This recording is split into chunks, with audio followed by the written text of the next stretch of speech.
struggling to move your nonprofit forward? You've come to the right place. Welcome to the Nonprofit Architect, where we are giving you the actionable steps you need to launch and grow your nonprofit organization. Now, here's your host, Travis Johnson. Hey, welcome back to the show. I'm here today with Eric Levine. Eric, how you doing, my friend? Hey, Travis, I'm doing great. It's a beautiful morning in LA. Did my meditation, did my workout. Hello. Yeah, starting the day off right. I started off my day talking to my other co-host, Carol Carpenter. If you guys haven't checked out that show yet, Becoming Titans with Travis Johnson and Carol Carpenter, be sure you check that out. I'm saying this knowing that it's pre-recorded and the podcast isn't launched yet. Just gotta cross-promote my stuff. But I mean, starting your day off in the right way is vital to the success of any organization, every venture, every person, and every household. How did you decide what you were going to do to start your day off right every day? You know, Travis, that is such an important facet of most successful people. Success in any way is to have a disciplined morning routine. Discipline doesn't mean not fun or not great, but it means that you're going to do it. You're going to be serious about it because the results are 10 times the amount of effort you put in. It just keeps going. So what I like to do, my morning routine, the very first thing I do, I kind of zombie my way to the shower, ice cold water, as cold as I can get, Wim Hof type thing. My wife actually bought a freezer. It's in the backyard. And I told her it's a one-day wonder. That's what my father used to call all my toys. They're a one-day wonder. And we went in the freezer for at least 2 weeks. Okay, it cost about $3,000, but no big deal. So I wake up, cold shower, put on my gym clothes, and then I go outside. We have a beautiful backyard in the mountains here. And I put on my eye shades. Today I did a guided meditation with this fabulous teacher named Dr. Joe Dispenza. He's a neuroscientist as well. And for an hour and 15 minutes, he guides me into this particular meditation that I chose this morning. After that, hit some coffee, and then I have a gym in my house. So wake up is 5. I finish my meditation about 6:15. I do 15 minutes of pranayama. I forgot to talk about that. That's yogic breathing, which as you get older, it is so important, called pranayama. Go on YouTube. There's a million different people that you may like. After that, I just hit the gym and work out for an hour. I do 25, 30 minutes of cardio, depends on how I feel. 2 body parts, my abs, and stretching. From there, I play with my son when he wakes up. And this morning, it's 9 o'clock. I'm here with you. But it's usually about a 2.5-hour routine that I'm religious about. And the difference of doing it and not doing it is magical. When the whole fitness thing started to happen about, 30 years ago, 35 years ago, the CEOs of the world, the go-getters of the world started saying, okay, let's wake up at 7. Then about 10 years ago, okay, let's start at 6. And the new power hour is 5. So I've watched that go down, but it's about 5 o'clock time when it's quiet. It's your time. No children, no spouses, no noise. It's for you. Oh, yeah. Taking that time dedicated to our own mental, physical, spiritual well-being every day is vital for the success of any venture. And I know you use specific times in your example, but for those that are listening that have different work hours, some people will be working second shift, mid shift, overnight, swing shift, whatever that means for you, that would be hours before work begins. Or if you're doing it much later and you have to do it in the middle of your shift or the middle of your day, depending on what the rest of the world is doing. But taking that time each and every day to clear your head, to clear your body of all the toxins build up in laziness from sleeping every night is vital to the success of every organization. Now, you've had success that a lot of people would be envious of. You went over to Asia and built a gym empire. What prompted you to do that Well, that's a great question, Travis. Before I went to Asia, I was in a few different companies that I started in Canada, Gold's Gym, and in Southern California, Family Fitness Centers. And we merged with Family Fitness Center. We had 72 clubs, and we merged with a group called 24 Hour Nautilus, which had 30 some odd clubs in Northern California. And we called it 24 Hour Fitness. We're a huge company. I kept my shares, but I didn't want to be in a big company. I always use, I'm an entrepreneur. I do things myself with partners. I don't like corporations really. And my partner, who was 75 at the time, he's still alive. He's 90 some odd, almost 100. We sold, and I said, look, I want to do my own thing. And he was very fond of Asia. He'd like to go there. So I hopped on a plane, went to Hong Kong. And originally we were going to do a low price model in the Philippines, which would have been a good idea. But I landed in Hong Kong, couldn't sleep, walked the whole place. And I saw everyone had brand name stuff, Chanel, Hermes, whatever. And I'm just wondering how and why, is that so important? Found out that they're very brand conscious and they'll save for the right brand. And I felt the vibe there. It was like New York on speed. Everyone was a go-getter. And I said to my partner, Ray Wilson, I said, Ray, I want to stay here. This feels right to me. And most of my decisions I do instinctively. I'm not that smart. I don't have any degree. So I rely on my instincts quite a bit. And I felt it. I felt the vibe. There was no gyms whatsoever, as I found out throughout Asia at the time. This is before the handover of British giving to China, 1995, 96. And there was little hotel gyms, but, they're nothing. So I saw the opportunity. I loved the feeling of the energy. And I am an adventurer. The odds were really at the time that I was too early. It hadn't happened yet. They had heard that Madonna's doing yoga. I mean, it's that far back. The cost of the rent, everyone was telling me it's not going to work. The Chinese people will never work out inside a gym. The women will never work out in front of a man.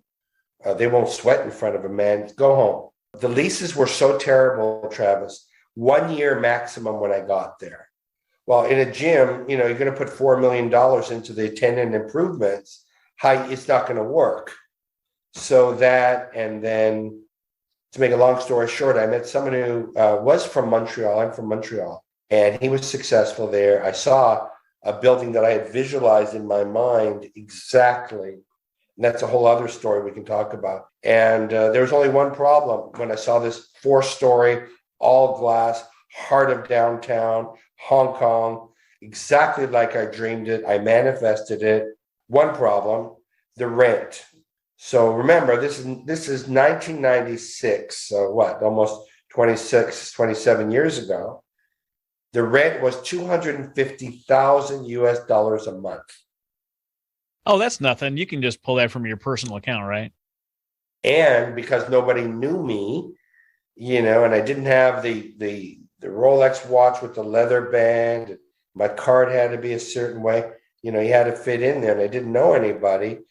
I had to put 6-month deposit down, plus first and last month. So it's 8, right? It's $2 million. With everybody telling me it's not going to work.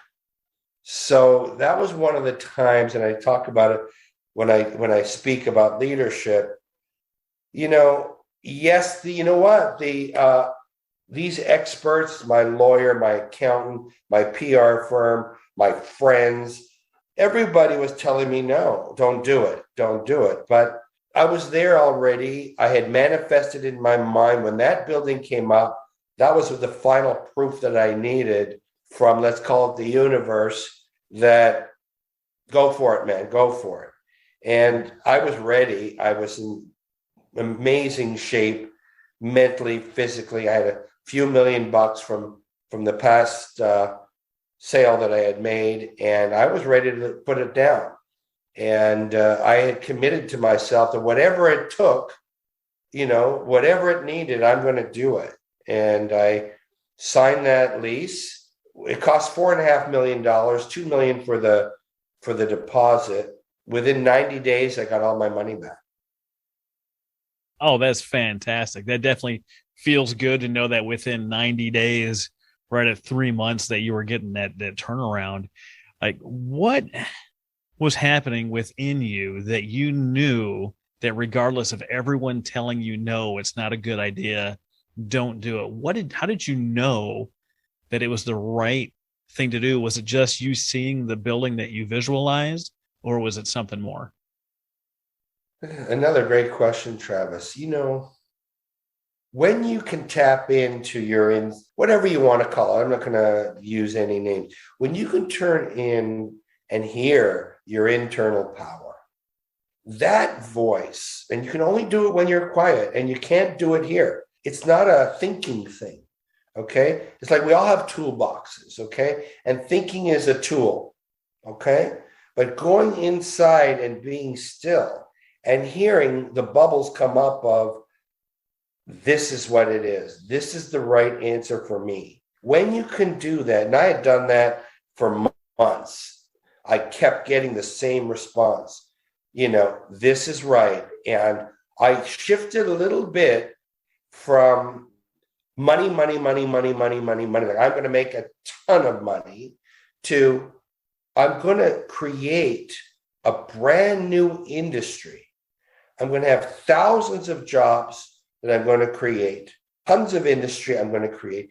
And my goal is to make millions of people healthy, happy, better at whatever it is they do, husband, wife, teacher, son, daughter, whatever, and shift my focus from money dominated, which is, hey, trust me, that's a big driver for me, to money's fine and great, but my first intention is to make a new industry, which is great for everybody. And that's a shift that I needed to make. And that was the final click. I had my mindset. I was ready physically. I had the money. It had to work, though. It couldn't, $250 a month, you're not going to keep going. And my internal power, I heard everything everybody said. I respected them, but nobody had done exactly this.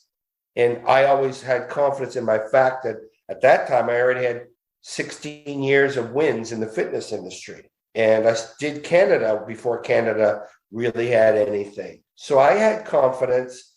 I had the ability. I had just about enough money. Like a warrior, I went into it with great intentions. And the intention shift that I made from money to health, helping people, that I think was the final commitment I had to make to get the universe to open doors. And it's called synchrodestiny, being able to do the first domino and allowing the universe to do the synchronicity around you. That's what I teach when I talk. I'm talking from direct experience. See, that most people that just heard that story right now are like, this guy's nuts. Already, we spent a week together. We did spend a week together. I already know Eric is nuts, but he's nuts in the best possible way, right? When I love that you had to shift your focus from the dollars that were going to either show up in your bank account or leave your bank account, to actually providing the value to other people first. When we're so focused on money, and if you're watching this on video, you can see my hand. When you're focused on money, what ends up having is you have this closed-handed mentality that you got to hold on to every dollar you get. Oh, the economy is bad. Oh, this, that, and the other. And when you open your hand with your relationship to money, knowing that money is going to flow in and out, it changes the way you show up in the universe.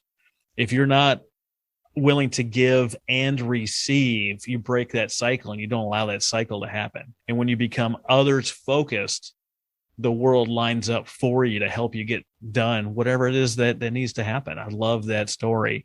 You mentioned there that you were worried about being too early. And as soon as you said that, a story popped into my head. Like right now in the US, you have grocery delivery. There's people that'll go out, go shopping for you, get your groceries.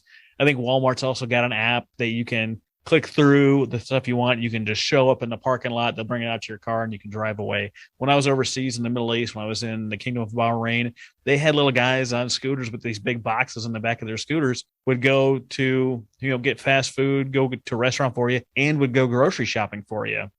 I can't remember the name of the company, but in the 90s, there was a company that tried to do basically shop for you and grocery delivery, but they were about 20 years too early. Yes. 20 years too early. The concept was great, but we weren't ready for it.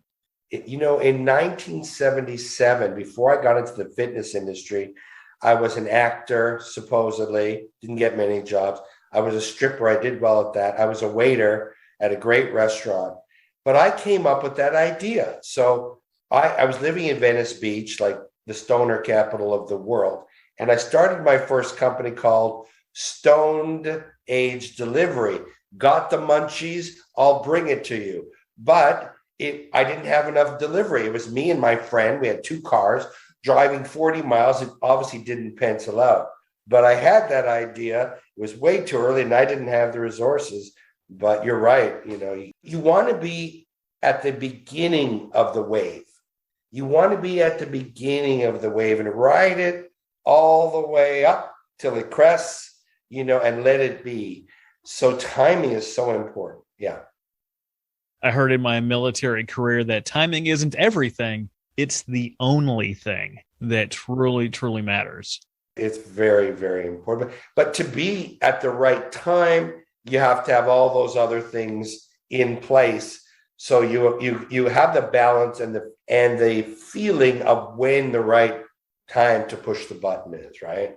Absolutely. I think that in today's world, we're focused on a couple of things that prevent us from really showing up in the world we're supposed to. We're really focused on being busy, especially in the U.S. I don't know what everyone in the U.S. is obsessed with about being busy. Like if they say, "Oh, what are you doing?" "Oh, I can't do that. I'm so busy." Like they feel good. They get to say that they're busy. But if you say that you have to listen to your internal voice and it has to be quiet, but their whole day is busy, how can they possibly get that quiet time to listen?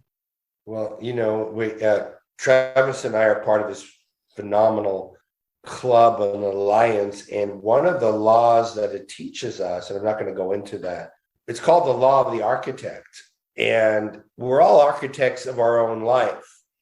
And another part of the stuff that we're learning is as your boss, your boss, you have to remain above it so that you can see all the entire picture and don't get into the minutia. And because like I went to a time seminar 30 years ago, and I'll talk to you a little bit about this because I want to talk about a noble goal. So this lady, the course was called Learning as Leadership. It was a 3-year course. I'll go into that later. She was a cancer survivor, Holocaust survivor, triple PhD, advisor to the Noetic Society, so super genius. And she was talking about time. And she picked me up and she said, "Okay, tell me your life. What do you do? What things?" And it ended up being that me going to the dry cleaners, picking up the dry cleaning and going home at that stage of my life cost me $13,000 every week. She put it up. How much money do you make a month? How long did it take you to drive there, pick it up? Did he bother you? Did you have a traffic problem? It's 13 grand. Perfect example. And my mentor, he would have his hairdresser cut his hair at his house, manicure at his house, massage at everything. People came to his house and he sat me down. He says, "Do you think I'm eccentric?" And I said, why would I think that? And he said, "I have all these people come to my house." And he also told me that. He said, "For me to go and do that, that's going to cost me $25,000. And he said, "So it's going to cost me an extra $100 to get my hair cut at my house. I just saved the company $15,000, $20,000. When we're busy doing stuff and it's not high level importance, you're actually filling your cup and you can't get in anything powerful that you need, the real stuff. Look at your life, unclutter it as much as you can so that the important things that you really need will come to you and you're able to access them. Thinking all the time and running around, like you said, it's a treadmill. You're not really getting anywhere. I'm like that too. I got to catch myself so many times. Yeah, absolutely.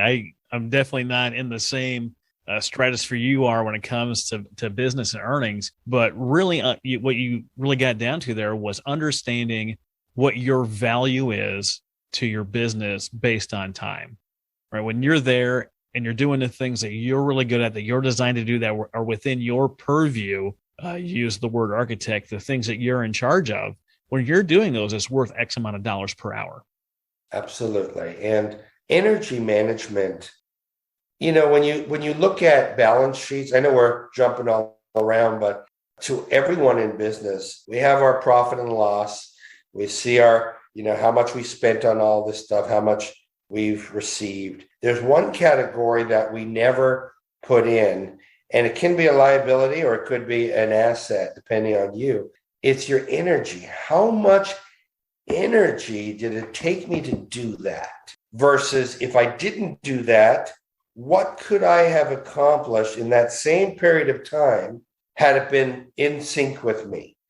And the amount of energy we spend on things that are not important and take you out of the flow, that's a very important line item that the CEO or the boss, the leader, everybody should go into. Is that time? Yeah, I may be able to go and open that new country, let's say, and I'm going to make X amount of dollars versus staying where I'm at and opening up 2 or 3 locations inside my marketing, blah, blah, blah. I have the team ready. That's what I'm going to do. And how much more money will I make? How much more energy will I save? How much more clear can I be in, let's say, global dominance of whatever it is you're looking at? Yeah, absolutely. Making sure that your energy is in the place that it needs to be within your flow and your zone of genius. I can take and do just about anything that needs to be done. But if I'm going to go build a website, I can do it. But man, how long is that going to take me to figure out how to set everything up and do the color design and do all those things? Can I do it? I can do it. But is that really worth my time? Is that what my zone of genius is? Is that where I'm focused? There's people that build websites that as soon as you start describing things, they're building it in their head. It takes them a couple of clicks and they got something that is just better than serviceable within a couple of moments. And it would have taken you 3 weeks to build. This 3 weeks that you're pounding your head against the wall, that you're doing something that you can do, but it's outside of your zone of genius. So many times in the entrepreneur and in the nonprofit industry, we see this. We see someone is given a task or someone needs to do something and they just go do it regardless if it's anywhere near their purview, their expertise, their zone of genius, whether the right person to ask or not. They just happen to be the right person there. The line of sight tasking stuff. That sort of stuff just kills me. It kills me when I see entrepreneurs doing everything. And it kills me in the nonprofit industry when I see someone that is just not right for that task doing something just because someone said to do it. Right. No, it's everywhere. And I want to talk about the nonprofit in a second. Just want to go back to another statement that I made. So I learned from this lady a lot about leadership. It's called Learning as Leadership, 3-year course. I learned a ton. We had to be there, and from 7 a.m. to midnight most days. And what I got out of it is many things, but she talking about me shifting from money to purpose, to being on purpose and letting the universe juice it up for me. She taught me that, we know about mission statements and kind of important, but, we're not really, today it's not that strong. She taught me something that she called it a noble goal, which is above mission statement. It's something that, first of all, you want your team to buy into it. So you want to hear them. You want to take that from them. But at the end of the day, it's your decision. And that noble goal is your light. It's the light that you created your company on. And mine was so simple: changing people's lives through fitness and yoga. That's it. But we all had that, and that's wherever we were. And every time I got on an interview, I've done some big interviews, and they always said, "So you're Mr. Hard Sell." That's how they would introduce me before they even would say my name, usually. And I'd say, our noble goal is changing people's lives through fitness and yoga. That's what we do. We provide people with the greatest service so that they can improve their lives and be happier in every walk of life. Why would I have to sell that? Everyone wants that. So we're not selling, we're giving, we're facilitating to our customers who want and need it and came to us. So that noble goal is so important for the team and the safety of the company that you always focus on that. It's another thing that lady, Claire Newer, taught me. See, that's fantastic. When you can boil down anything you're doing in the business world and the nonprofit world, in your own personal life, to something that's more noble, looking to improve people's lives via, I don't know, podcasting, let's say, could be fitness and yoga. It could be counseling, whatever the thing is. When you're talking about improving people's lives, that's a much different goal than just making $1 million. Right? You can feel it. Yeah, What you we're feel just it. thinking about, you can feel the power of that versus the other. And I want to talk to you about the nonprofit thing. And I've been in many nonprofit situations, not on purpose, not by choice. Boy, did I think it was going to be a profit. Turned out to be nonprofit. But I know what you're saying, and I'm making a joke about it, okay? Yes. So I don't like and never have the term nonprofit.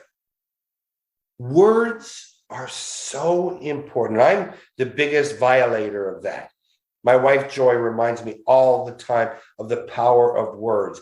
The power of words that we say in our head all the time, the power of words that we audibly speak, and the universe, everything is on energy. Everything is a vibe, yeah? Now we know the power of attraction is karma, it's science, it's not foo-foo, it's real, yeah? Whatever you do, there's an action, a reaction. Now, if the word nonprofit means to you that nonprofit, we're not going to receive the money to make this organization have profit, which means being able, in my mind, to grow, to hire the best people, to get the best equipment, to access the most people that you want to help. And I know people in the nonprofit world, especially, usually are very sweet, giving people. And that's wonderful. But when we say nonprofit, it sets up a whole set of vibes that stop the abundance, actually stops the abundance. And that's the exact opposite, obviously, of what everyone's great intentions are. So I don't know about a change of name from nonprofit to giving industry, giving business, a positive abundance industry, something that changes that. And you will actually attract many different people that just were turned off by the name nonprofit. I got my house, my kids, my school. How am I going to get into a nonprofit?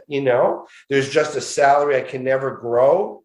So I'd like the whole nonprofit group to think about changing the name, at least in their area, and facilitate to a more abundance. You're going to do the same good that you wanted to do, but you're going to allow the flow of abundance to come in all sorts of ways. And I've been thinking about that, since I'm first time I ever heard of nonprofit, which scared me. I said, are these people that want profit but don't get it? And actually, Dan, a good friend of ours and one of the heads of our alliance that we're part of, he said the same thing to me. He says, I don't get that start nonprofit. And we talked about it, and he was aligned with, we both had the same feeling. So maybe that's something to think about your individual organization. Take out the word nonprofit and put it in an abundance mindset, regardless of whatever it is you're doing.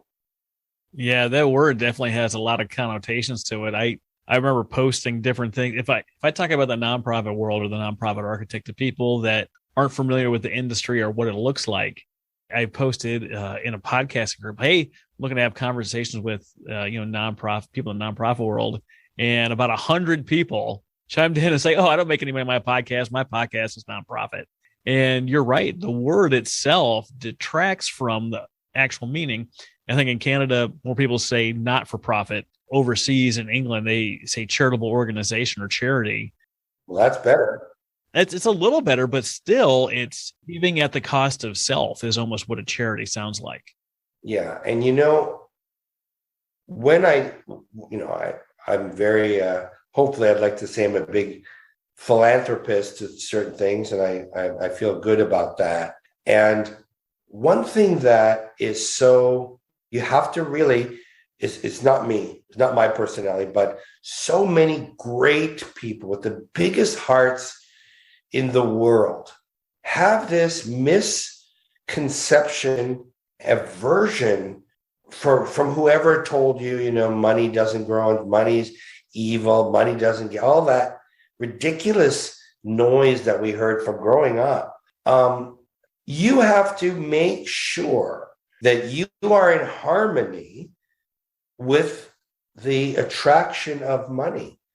And and I know a lot of people in the charity organizations and nonprofit, not-for-profit, whatever, they have that chip in their brain that money isn't a good thing.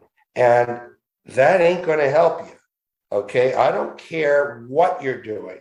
Money is a law of our society around the world. What you do with that money, that's where the godliness comes in, okay? But if you don't have the money, we're just on a call 3 days ago with the head of the organizations. Hey, you want to help the world, but you don't have any money? Get the money, help the world with the money. And you have to align yourself. Doesn't matter what business you're in, for-profit, non-profit, whatever. You have to have this mindset that money is a great thing. And imagine all the great things you're going to do with that money instead of money's evil, the root of all that'll block it. Absolutely. Going back to the words. So check yourself. Am I blocking the flow of abundance? Did something my mother said when I was 5 still be the direction that I'm going? Check yourself, not just about that, but check your self-image on many things, like what old sayings do I repeat in my brain that aren't true, don't have anything to do with me, and then I want to change that. But nonprofit, not-for-profit, usually means I'm stopping the money flow. And I know that anyone in nonprofit, they want to get as much money to do the good that they want. Well, they got to get the money first. Yeah, that's absolutely right. I love that you talked about the blocks that happen when your mom told you something when you were 5. Isn't that so true? Have you ever heard this? Just a quick yes or no. I'll go into the story. You've got to clear your plate. You've got to eat everything on your plate. Have you ever heard that? Oh, sure. So from a very young age, many parents condition their kids to not listen to their body when it comes to food.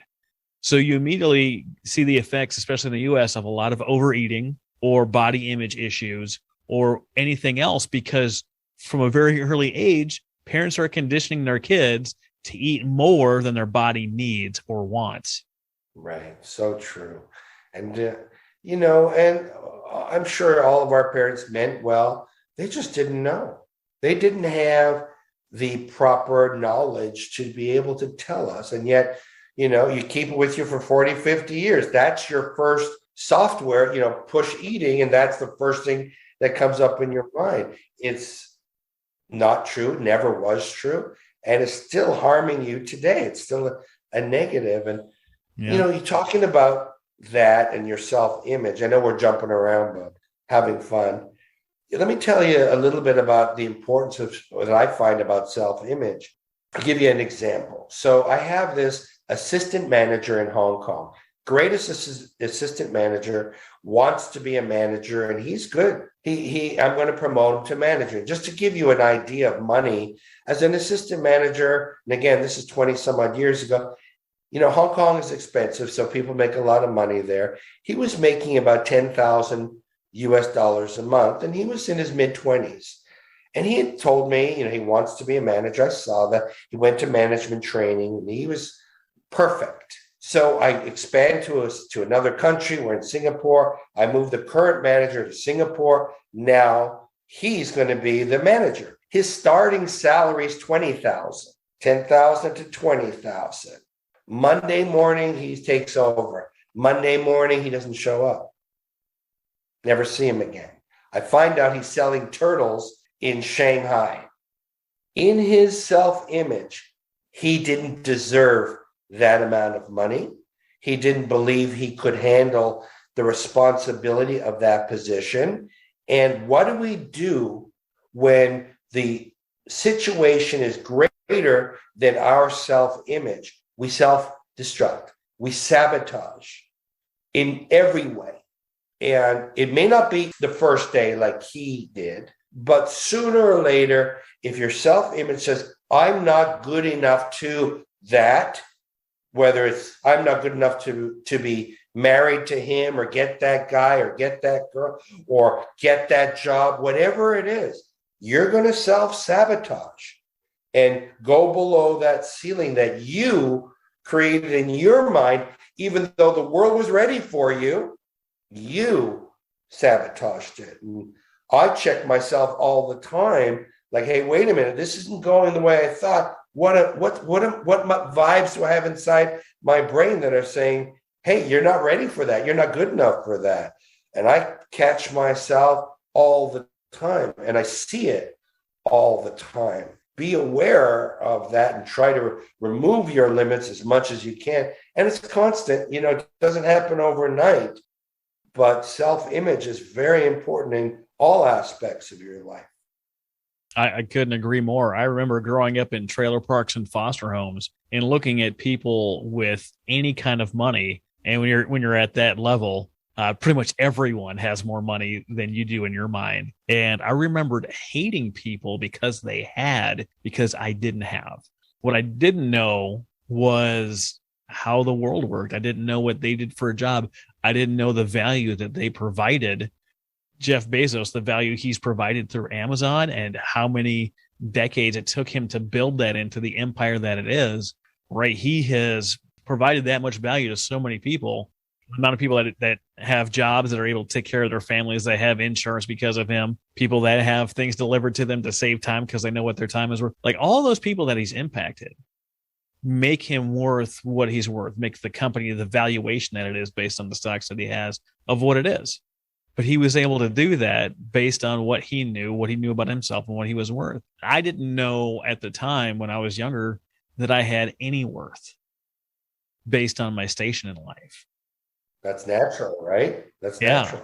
Yeah. And you're receiving all of these external feedback that is telling you who you are, what you do, what your life means, all that stuff. If you're relying on the outside world to tell you and build your image of yourself, it's always 100% going to be bad.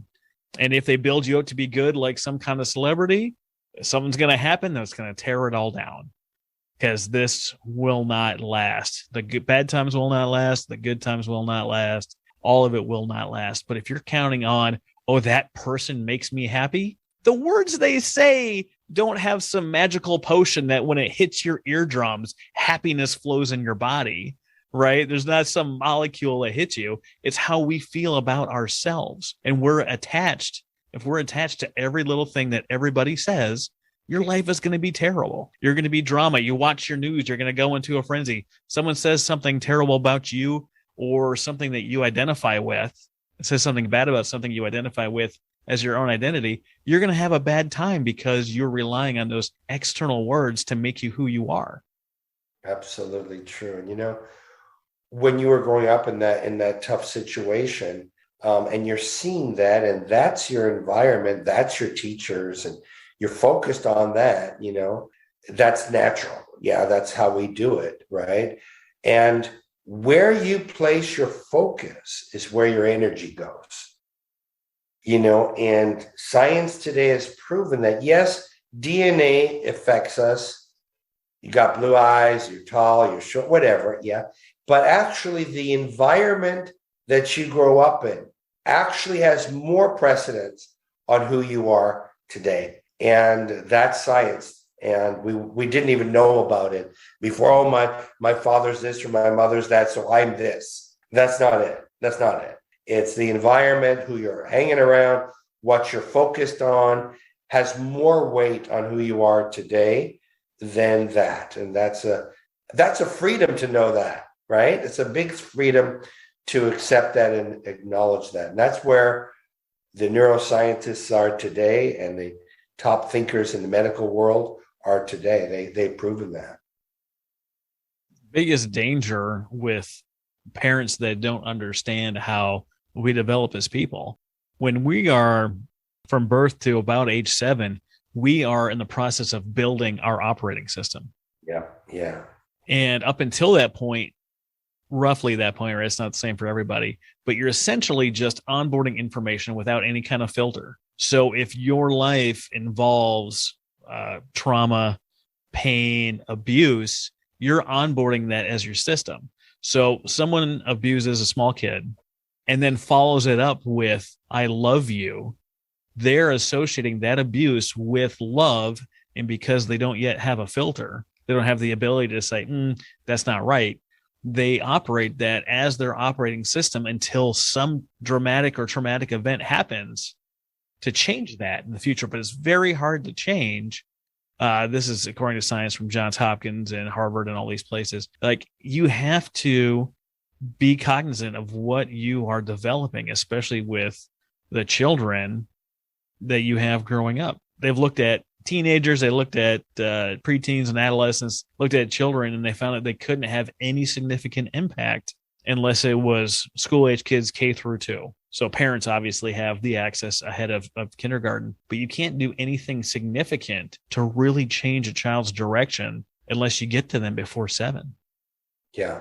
So the subconscious mind, which we're in 95% of our waking hours, we're actually in our subconscious mind. And that's, all the hearts, the lungs, whatever we do normally as a habit that we do. And the subconscious mind is what you were just talking about, the first hardwire we're getting, age up to 7. And what the subconscious mind is also is a counter.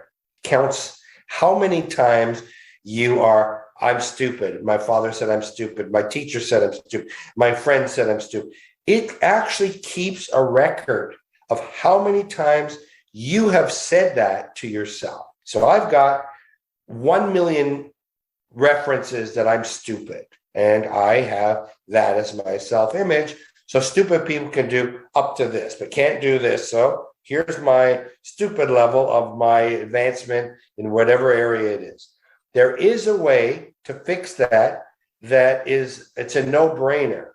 And I was taught this by my mentor 25 years ago. So what you do is you create, you download a device, whatever it is, in your voice. You can go on YouTube and hear Tony Robbins and all these other magnificent motivators, and they help. No question, they help. But more important, your subconscious knows your voice. Make a tape. In my generation, we made a tape. I have no idea what you guys are going to do today, but we made a tape in our voice, 30 minutes of, I'm great, I'm intelligent, I can do it, I put my mind to it, I make it happen, I'm successful, I have successful friends, opportunities find me, I'm in an abundance mode, energy is abundant, I have it. All the important things that you know that you need, and counteract any ridiculous baggage, literally baggage that you're carrying with you. And at the 1,000,001 time that your subconscious heard that I'm intelligent, I can do it, it clicks over. It actually clicks over to, okay, I'm intelligent. And we had to do it as an onboarding into my mentor's company for 99 days. He had to hear it before he hired you. You had to make your tape. You had to send it to him. He had to approve it. And then for 99 days, you had to check in a certain way, give me a quick call before you got any type of position. And that is the simple trick that works for you. So your own voice before you go to sleep. And that affirmation keeps going in your subconscious mind for the entire time you're sleeping. So it plays over and over. And on your 100th day, most things have flipped. You can keep doing it for as long as you want. You don't think you're there yet, but it works. It's magic and it works. That's fantastic. That is such great advice. And you obviously live what you teach and preach. And it's so great to have you as a guest today. I know we got to spend a week together in Texas, having just an absolutely phenomenal experience. Enjoyed every single moment of that. Love getting to meet you and your wife, Joy. What parting words do you have for our audience today? I think that, the world is it's always in chaos. Okay. So, my father would have said it was worse then or more crazy now. We're hearing fake everything from everywhere. Okay. And I'm not saying right, left, up, down. It's everywhere. Now is the most important time for you to start something for yourself that isn't connected to anyone else. Something like meditation, yoga, something that gets you, as we talked earlier, gets you access to your higher power. It's not here. It's the heart. It's inside that. And it doesn't take hours. Okay. It can take 5 minutes. Recenter yourself, be quiet. And that is the news you want. The info that comes from that, you can count on with your entire being. So figure out what works for you. It can be praying. It can be doing whatever it is that you think is going to get that access to that special spot that we all have. We all got it. We're all family, regardless of anything, and get that. And if you can access that and make that an important part of your life, I can guarantee that you're going to be happier and have a healthier life for sure.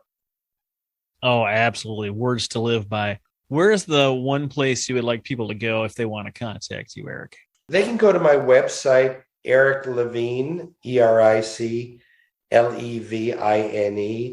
global.com.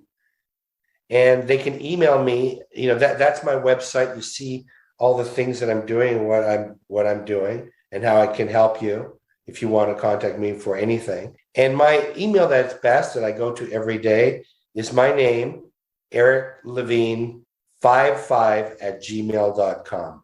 That's what I go to many times a day. So Eric Levine 55@gmail.com. Send me an email, regardless of the topic, and we can communicate. Hey, thanks so much for being my guest today, Eric. My pleasure, Travis. You're great. Everyone that meets Travis falls in love with him. He makes us smile, gives us energy, and makes us happy. So thank you, Travis. Hey, if you love conversations like this, you want to figure out how to start your own podcast, go to nonprofitarchitect.org/resources, pick up our ultimate podcast guide and check out the course we have. We're the only professional podcasters that have a college accredited course. You can take it through Forbes Business School of Technology or right there on the website and even transfer it into the school that you're attending. Thank you so much. You've been listening to The Nonprofit Architect. To listen to all our past shows, visit http://nonprofitarchitect.org. And be sure to subscribe, rate, and review our show. Thank you.